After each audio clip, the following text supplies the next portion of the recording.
우리가 지금 사도 바울의 핵심적인 가르침, 또 성경의 핵심적인 가르침인 갈라디아서 말씀을 배우고 있습니다. 이 갈라디아서 말씀을 배우면 진짜 복음이 무엇인지 이제 알 수가 있는 거죠. 율법 시험 100점 맞아야 천국문에 들어갑니다. 예수님이 받아주시고 율법 시험 100점 맞아야 인생 시험에 100점 맞아야 예수님이 받아주시고 천국에 들어갈 수 있습니다. 라고 가르치는 선생님들이 있었습니다. 교회에서 어떤 분들은 잘 믿어야지는 맞습니다. 잘 믿어야지. 그렇게 믿어가지고 천국 가겠어? 좀 맞는 것 같고 틀린 것 같고 오락가락 하시죠? 그런데 예수님을 잘 믿어야지 그렇게 믿으면 천국 가겠어? 믿음 생활, 말씀 생활 100점 맞아야 천국문에서 통과가 되는 거야. 앞에는 맞는데 뒤로 갈수록은 조금은 틀린 말입니다. 매일 말씀 시험, 순종 시험, 믿음 시험 100점 맞아야 된다고 생각을 해보십시오. 100점 맞아본 적이 언제이십니까? 초등학교 때도 100점은, 그리고 요즘도 100점은. 그런데 이 100점을 하루만 맞아야 되는 게 아니라 365일 100점 맞아야 살고, 또 10년 동안 100점 맞아야 살고, 20년 동안 내 평생, 70평생, 80평생을 사시면 80평생 동안 100점 맞아야 산다. 천국문에 들어갈 수 있다. 이렇게 가르치는 선생님들이 있었습니다. 이런 말을 들으면 교회 다니면서 부끄러움을 가진 믿음의 사람들은요, 맞아. 내가 어떻게 해서 천국문에 들어갈 수 있어. 잘 믿어야 되는데 하면서 이제 다른 얘기가 들어가죠. 구원파는 그래, 그때 아무 감흥이 없었잖아. 지금 세례받고 지금 다시 믿어야 돼. 라고 말하기도 하고요. 신천지는 14만 4천에 드려야지 그래. 여기 와서 더 열심히 정말 이분 믿고 잘 신앙생활하면 하나님이 14만 4천 중에 하나로 너를 딱 들려 올려줄 거야. 말하기도 하고요. 또 사랑하는 교회, 옛날에는 큰 믿음 교회라는 변승우 목사는 이분은 또 누가 이렇게 이단에 됐는데 누가 돈 받고 풀어주는 일들이 있었기 한데 그런 교회는요, 야 성도들 중에 지옥 가는 사람들 많더라. 목사도 지옥 가는 사람들 많더라. 그러니 잘 믿어야 된다. 뭐 이렇게 말하는 사람이에요. 그러면 혹 넘어가기가 쉽습니다. 사도 바울은 뭐라고 하냐면요, 예수께서 십자가의 죽으심으로 내 죄값을 치러주셨습니다. 그 죄값 치를 사람 한 사람도 없는데 예수님께서 내 죄값을 치러주셨습니다. 그 말이 어려운 말로 대속이라고 하죠. 성경의 대속이라는 말이 죄값을 치러주셨다는 겁니다. 그러니 예수님을 믿음으로 말미암아 내가 의롭게 됩니다. 그리고 자녀가 됩니다. 라고 계속 말씀을 해주십니다. 3장 26절 말씀을 보시겠습니까? 3장 26절 말씀 한 목소리로 읽겠습니다. 너희가 다 믿음으로 말미암아 그리스도 예수 안에서 하나님의 아들이 되었으니. 아멘. 아멘입니다. 이 말씀에 믿음 생활 잘해야 100점 맞아야 천국문에 들어가고 하나님의 자녀가 되었다라고 말하지 않고요. 믿으면 하나님의 자녀가 된 거야 라고 말해줍니다. 그리고 난 후에 믿음의 자녀답게 살아가는 거죠. 믿음의 자녀가 되었으니 믿음의 자녀답게 살아가는 겁니다. 이 갈라디아서 2장 3장 26절 말씀은요, 갈라디아서에서요 산꼭대기와 같습니다. 산꼭대기가 이렇게 올라가다가 산꼭대기 최고고 그 다음에는 내려오잖아요.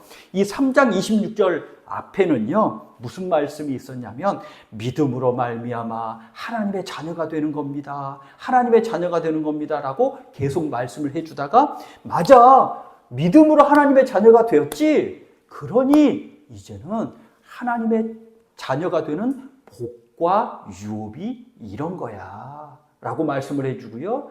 그리고 이렇게 자녀답게 살아가는 거야 라고 말씀을 시작합니다.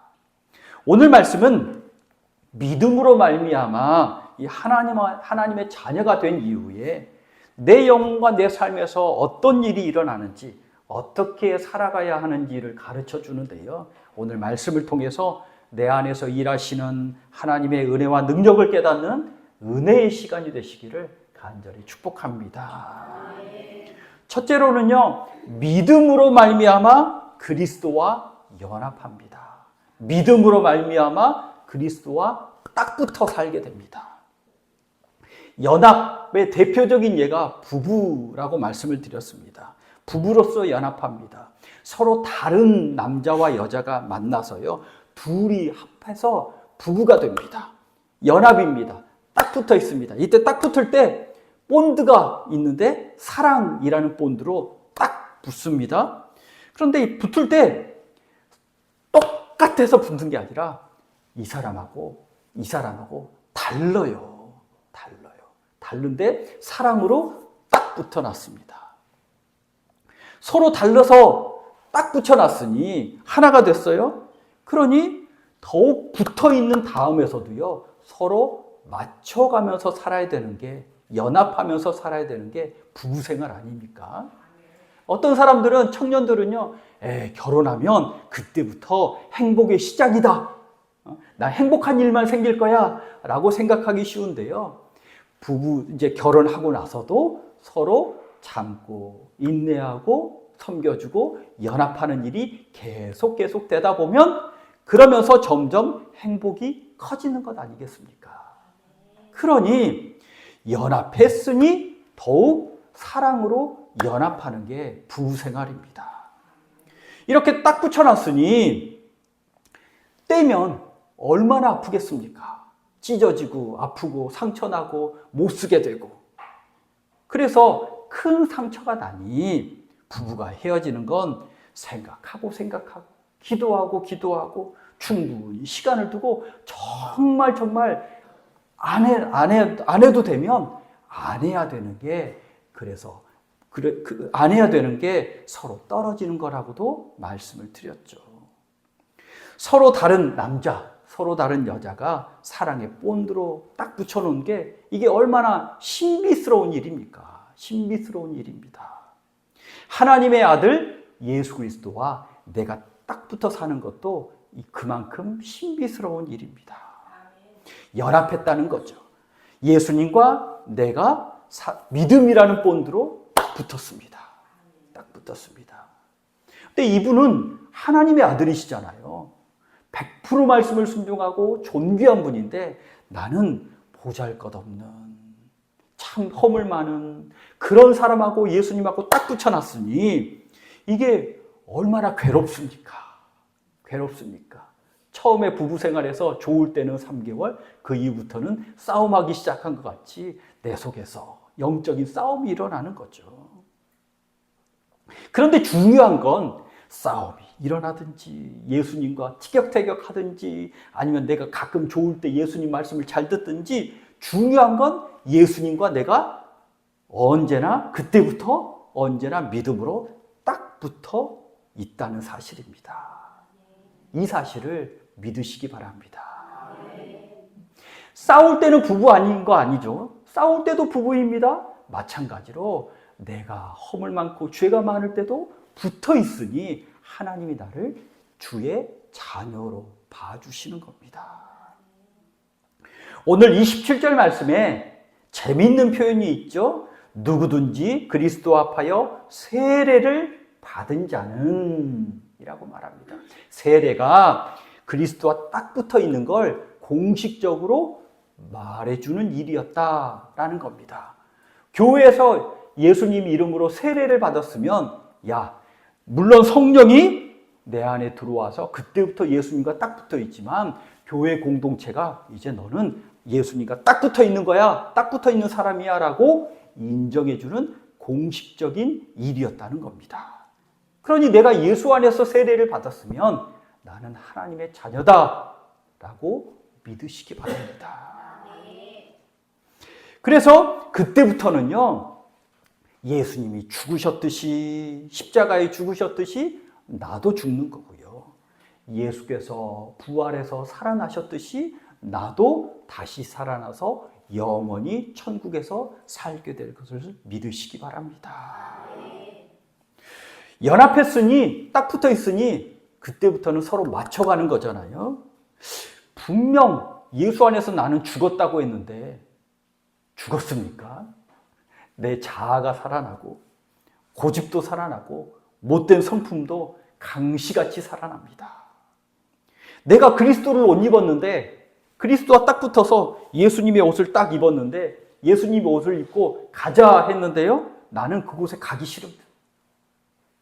그리고 내가 좋은 곳에 갑니다. 예수님은 마음이 아픈 곳일 수도 있습니다.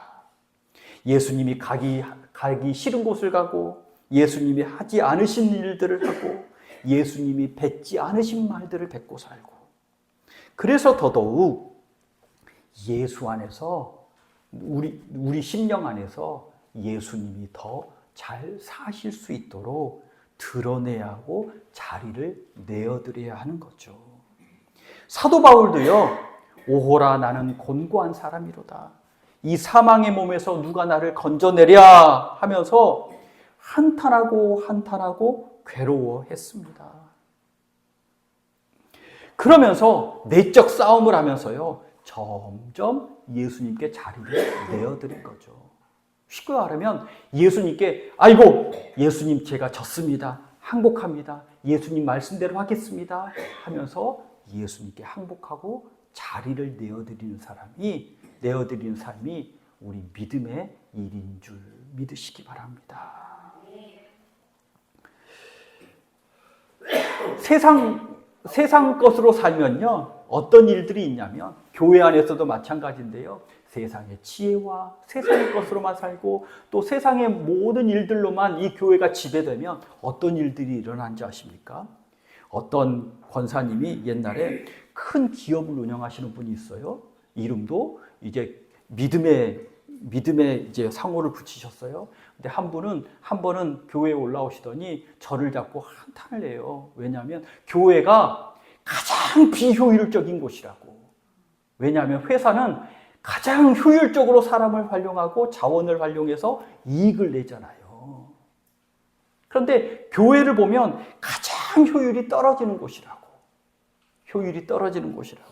회사 운영하듯이 교회를 운영하면 금방 바뀔 거라고. 그 앞에서는 말은 못했고요. 지금은 그분이 장로님이 되셔서 조금은 더 바뀌셨을 줄 믿습니다. 효율성이 떨어지는 사람. 그러면 효율성이 떨어지는 사람을 아웃시키면요. 회사같이 아웃시키면 죄송해요. 우리 어르신들은 교회에서 못 빼요. 그쵸? 효율성이 떨어지기로는 연세 드신 분이 효율이 뭐가 나옵니까? 그리고요. 일 못하는 사람 교회에서 볼 수가 없어요. 내가 일을 그렇게 잘하나? 그리고 일 잘하는 사람도요. 점점 더 뒤로 쳐져요. 그러면 교회에 살아남을 사람이 없어요. 이게 바로 100% 잘해야 된다는 세상 법칙이잖아요. 교회는 믿음으로, 하나님의 사랑으로, 하나님의 은혜로 천국을 누리는 곳임을 믿으시기 바랍니다. 그래서 예수님의 이런 생각과 내 생각이 충돌하기 쉬워요. 살다 보면.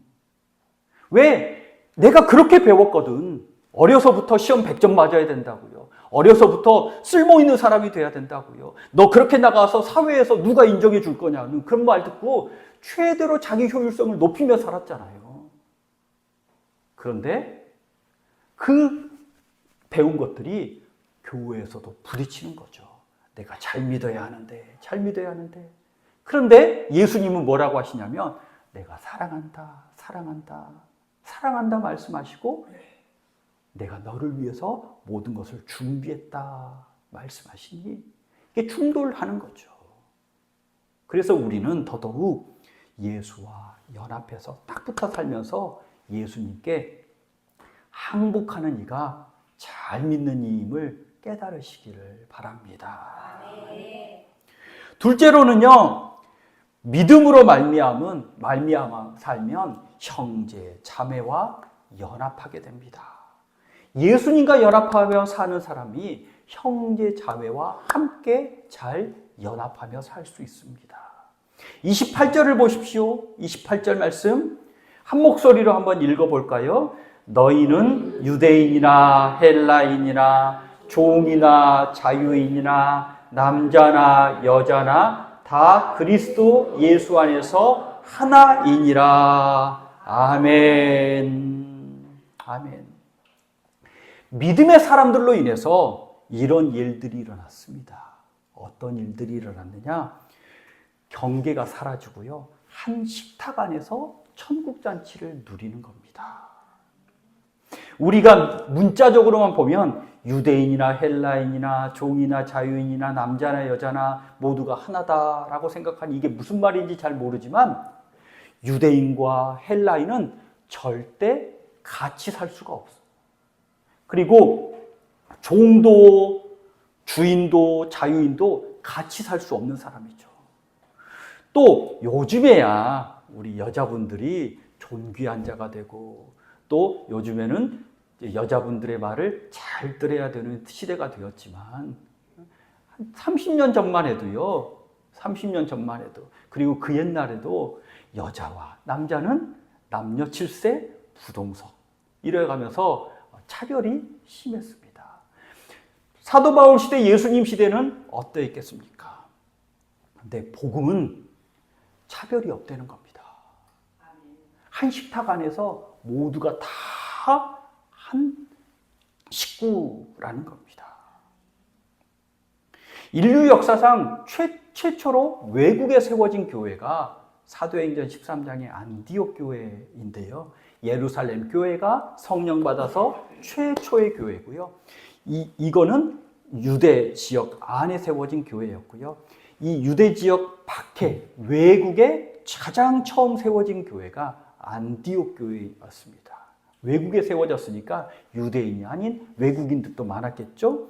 사도행전 13장 1절 말씀을 한번 찾아보시겠습니까? 사도행전 13장 1절 말씀입니다. 사도행전 13장 1절 신약성경 208면입니다.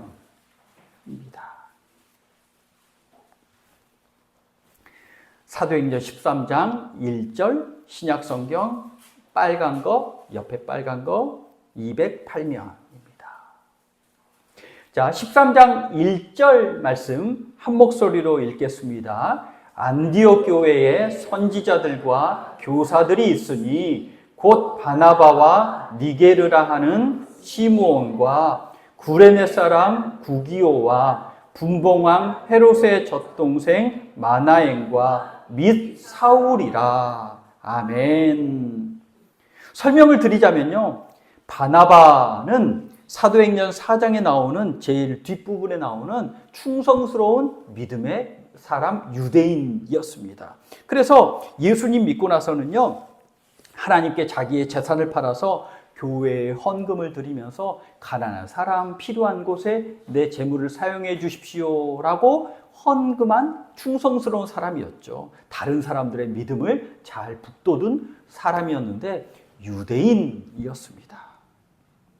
그 다음에 니게르라는 시므온은 니게르라는 말이 뭐냐면 요즘 말로 하면 좀 안 좋은 말인데 니그로 들어보신 적 있으십니까? 니그로 하면 흑인을 비하해서 하는 말입니다.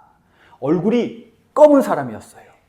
바나바는 얼굴이 하얀 사람이었고 시므온은 얼굴이 검은 흑인이었습니다. 이런 사람이 한 교회의 공동체 지도자가 되었습니다. 구레네 사람 루기온도요. 구레네 사람도 북아프리카 도시거든요. 그곳에서 온 사람이었고요.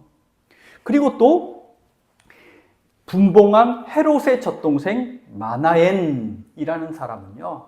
자, 헤롯이 누구였냐면 세례 요한과 예수님을 죽도록 만들 때 그때의 왕이었습니다. 어느 정도 예수님의 죽음, 세례 요한의 죽음에 관계가 있었던 사람이죠. 그런데 그 동생이 교회의 지도자가 된 겁니다. 그 다음에 사울은 누굽니까? 사도 바울, 예수 믿는 사람 잡아서 죽였던 사람. 이런 사람들이 글쎄 한 교회에 모여서 지도자가 되었습니다. 그냥 한 사람의 몇몇만 보면 우리말로 하면 아마 콩가루 교회였을지도 모릅니다. 그쵸? 그런데요, 하나님이 딱 붙여 놓으셨어요? 뭘로 딱 붙여 놓으셨죠? 믿음으로 딱 붙여 놓으셨습니다. 한 식탁 안에서 서로 사랑하면서 식구되게 하셨습니다. 이것이 성령의 능력인 줄 믿으시기 바랍니다. 우리 이화교회도 마찬가지입니다. 가진 것, 또 출신들, 배운 것, 이런 것들이 서로 다 다르지만 우리 예배 끝나고 베드로 식당에 가면요, 다 똑같이 한 식당 안에서 다 식사하시잖아요. 누가 덜 먹고 누가 많이 먹고, 물론 배가 크신 분은 많이 드시지만 그런 차이가 없어요. 그리고 또 누구라고 해서 더 특별식을 만들어 가지고요 드리는 것도 아니고요, 다 같이 맛있는 음식을 나눕니다. 이런 곳이 천국입니다. 하나님의 은혜를 풍성하게 서로 같이 누리는 곳이 천국인데요, 오늘 이 안디옥 교회가 그걸 보여주는 겁니다. 사도 바울의 말씀도 유대인이나 헬라인이나 종이나 자유인이나 남자나 여자나 다 하나같이 하나님을 예비하는 사람이고 하나같이 주를 섬기는 사람이다 말하면서 이 말씀을 받은 우리 선조들이요 어떤 일들을 했느냐. 지금도 김제 금산교회를 가면요, 교회가요 좀 특이하대요. 우리는 교회가 네모나잖아요. 한 공간 안에서 다 예배를 드리잖아요. 그런데 금산교회라는 곳은요 기역자 교회래요. 이렇게 이쪽이 이렇게 의자가 있으면 이쪽에도 건물이 이렇게 있어서 이쪽에도 의자가 있는 거예요. 그러면 처음에 예수 믿은 사람들이 이제 1900년도 초에 예수 믿은 분들이 어떤 생각을 했냐면, 남자와 여자가 우리나라는 절대 함께 섞이면 안 되는데 어떻게 하나님을 함께 예배할 수 있을까? 지혜를 짜서 이렇게 하면 되겠구나. 그래서 이쪽에는 남자분을 앉히고 이쪽에는 여자분을 앉히고, 그래서 이쪽에는 서로 안 보여요. 안 보이지만 강대상은 딱 보여서 이렇게 하면 이쪽은 남자를 보고 이쪽은 여자를 보고 한 공간 아니잖아요. 그래서 한 공간 안에서 예배를 드릴 수 있도록 했대요. 그 당시 사회에서는 최고의 방법을 찾은 거죠. 함께 연합하는 방법을 찾습니다. 우리가 서로 믿음의 사람들과 함께 연합하는 일은 서로 낮아지고 서로 종같이 섬기고 다른 이들을 높여줄 때 이런 서로 연합하는 일이 일어날 수 있음을 깨달으시기 바랍니다. 이 금산 교회 안에 어떤 일들이 있었냐면 또 주인 같이 한 교회를 다니는 거예요. 종이 열심히 믿었습니다. 주인도 열심히 믿었습니다. 교인들이 서로 이렇게 올해 이제 당회를 할 때, 이제 구역회를 이제 마지막에 회의를 할 때 장로님을 뽑읍시다 하니까는 이제 장로님 천거를 하죠. 종도 장로님으로 천거가 되고 주인도 이제 장로님으로 천거 올라왔습니다. 투표를 하니까 그 종된 분이 장로님이 된 거예요. 주인이 떨어졌어요. 그러면 여러분, 내가 주인이라고 하면 얼마나 속상하겠어요. 그쵸? 부리던 사람이 교회의 장로님이 된 겁니다. 그러면 아마 교회를 옮길걸요? 그런데 이분이 우리도 믿음의 가문입니다. 우리도 잘 믿고 싶은 사람들입니다. 우리 집안도 믿음이 뜨거운 집안이에요.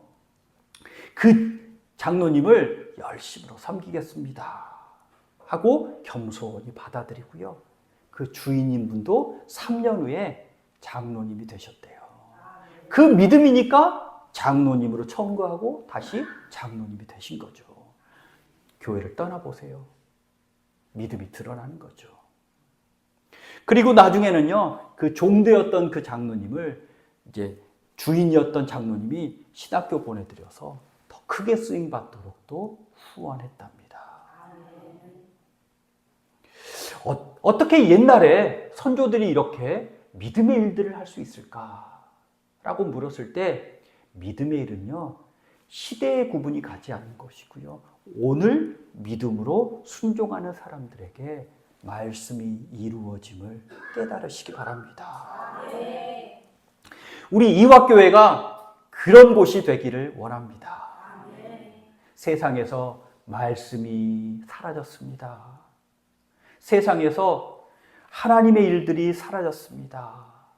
라고 투정하고 불평할 게 아니라 내가 믿음의 사람으로 말씀과 같이 연합하는 자 되어서 예수님과 성도들과 믿음의 이들과 서로 연합하는 자 되어서 말씀을 이루는 자 되시기를 간절히 축복합니다. 셋째로는요, 믿음으로 말미암아 하나님의 유업을 받습니다. 믿음으로 말미암아 하나님의 유업을 받습니다. 28절 말씀에 다시 보시면요, 유대인이나 헬라인이나 종이나 자유자나 남자나 여자나, 그런데요, 이 구분 가운데서는요, 놀라운 사실이 하나 있어요. 아주 옛날로 한번 돌아가 보자고요.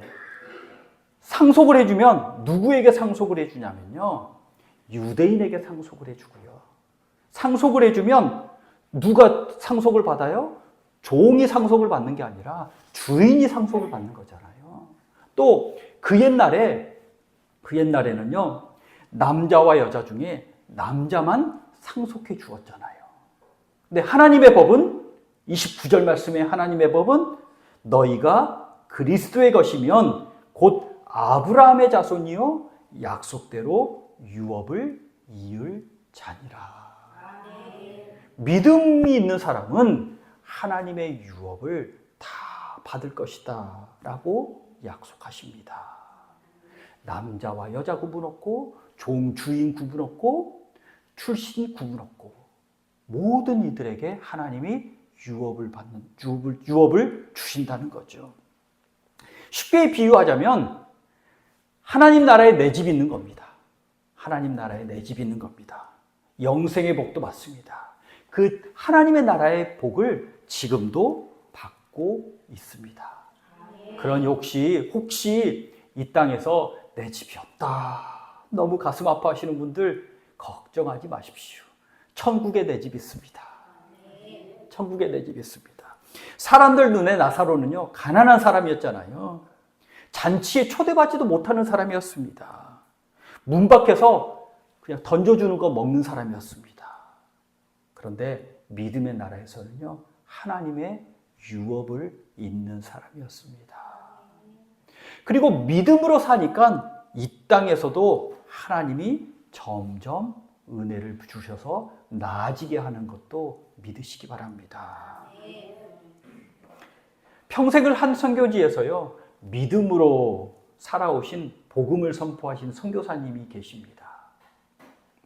처음에는 교회도 없고 선교지를 갔으니까, 외국 선교지를 갔으니까 교회도 없고 주변에 그리스도인도 많지 않고 후원교회도 없고 한국에서 보내주는 후원교회도 든든한 후원교회도 없고 오직 믿음으로 복음으로 살고 살았답니다. 주변에 이슬람 국가니까, 그 나라가 이슬람 국가니까 복음 전한다고 해서 어느 날 갑자기 교회가 뻥 성장하는 것도 아니잖아요. 한 사람 왔다가 나가고 그러기를 20년, 30년. 우리가 생각할 때 이 선교사님은 어떻게 사셨을까? 경제적으로 참 어려우셨을 텐데 어떻게 사셨을까 걱정이 되잖아요. 그런데 참 신기한 건 그 고비고비가 있었지만 가족의 생활이 궁핍하지 않았습니다. 될 것 같지 않았지만 하나님의 은혜와 공급하심으로 자녀들이 모두 대학 교육도 받았습니다. 라고 고백하고 지금까지 사역하고 계신답니다. 하나님의 은혜가 유산, 상속자에게 지금도 흘러내려오는 거죠. 근데 어떤 목사님은 외국에 아주 좋은 도시에 한인교회 가셨는데요. 근데 사역한 지 얼마 안 됐는데 갑자기 사정이 안 좋아서 요즘 환율도 그리고 나라에서 그 나라에서의 정책도 이렇게 저렇게 하면서 한인들이 줄고 그러다 보니 교인이 줄고 교회 재정도 줄었어. 생각해 보니까 딱 계산을 해 보니까 자신이 생활이 안 될 것 같거든요.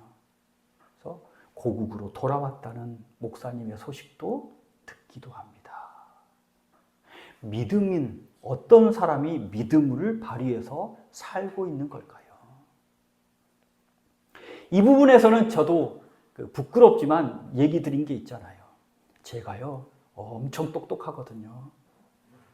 왜 똑똑하다는데 안 믿으시고 그렇게 웃으시면 어떻게 돼요? 그래서 제가 독일에 있을 때 20년 전 얘기입니다. 20년 전. 독일에 있을 때 계획을 세우잖아요. 다들 사람들이 계획을 세우죠. 그래서 공부를 한 10년 정도 하면 가족을 불러들이면 이 정도 돈이 들고 그리고 이 정도 하면은 이렇게 해서 공부를 끝내고 들어오면 이렇게 되겠다. 이런 생각도 했어요. 그래서 10년 정도 생활을 하면 2억이 필요하네? 계산을 해보니까 그 당시에 환율로 2억이 필요하네? 2억이 어디서 생겨? 2억 원이라는 짐이 그때부터 저를 짓누르는 겁니다. 그래서 제가 재정적인 문제 때문에 고민하면서 중도에 포기한 이유 중에 하나도 그 재정적인 2억의 짐 때문에 중간에 돌아오는 것도 있었죠. 거기에 시어머니가 재정을 끊어버려서 또 있었고. 그런데요, 참 신기한 건 지금 그분이 장로교 목사님이었는데 그분이 어디 계신지는 모르지만 이분은 제가 보기에는 저는 스마트한 사람이었어요. 계산적이고 스마트한 사람이잖아요. 근데 그분은 지질이 궁상같이 살아요. 그분도 애가 셋이었는데 지질이 궁상같이 살아요. 그리고 한 달 살아요. 어떤 때는 한 달 당장 돈이 없다고 전전긍긍 하시면서 얼굴에 수심도 있고 그리고 기도해야겠다고도 하고 그러고 살았어요. 나중에 들려오는 소식이 학위를 끝내고 한국에 들어오셨다고. 그래서 그때 제가 절실하게 깨달은 게 뭐였다고요? 우리 젊은 집사님들한테는 말씀을 드린 적이 있는데 만나의 신앙으로 살아야 하나님을 믿는 거라고. 계획해서 그것을 쌓아놓고 사는 게 인생이 아니라 한 달, 하루 주시는 은혜 만나로 사는 게 인생이라고. 그 믿음이 있을 때 인생이 복되고 한 걸음 점점 더 나아갈 수가 있고 믿음이 커지기도 하고 마침내는 가나안에 들이신다고. 이건 어디에도 얘기하지 않은 저만의 엑기스, 그리고 제 인생을 아주 결정적으로 방향을 돌리는 그러한 경험을 통해서 얻은 정말 하고 싶은 얘기거든요. 하나님의 유업으로 사는 자가 복된 줄 믿습니다. 그래서 예수 믿어야 합니다. 예수 믿어야 합니다. 그리고 예수를 믿었으면 예수를 잘 믿어야 합니다. 예수를 잘 믿을 때 잘 믿어서 복을 주시는 것이 아니라 하나님의 자녀이니 하나님의 유업이, 하나님의 은혜가, 하나님이 주시는 도우심이 나를 감싸서 인도하여 주실 줄 믿습니다. 기도하겠습니다. 하나님 감사합니다. 믿음으로 말미암아 하나님의 자녀가 됩니다. 믿음으로 말미암아 하나님의 자녀가 되었으니 이제는 믿음으로 딱 붙어 살기를 원합니다. 또한 하나님이 주시는 형제자매와 서로 믿음으로 한 식구 되어 믿음의 연합을 이루고 싶습니다. 주님, 우리 이화의 복덩이들 하나님의 아들, 하나님의 딸이니 하나님의 자녀답게 은혜 누리고 하나님의 자녀답게 천국의 복을 누리는 복덩이들 되게 하여 주옵소서. 예수 그리스도 이름으로 기도하옵나이다. 아멘.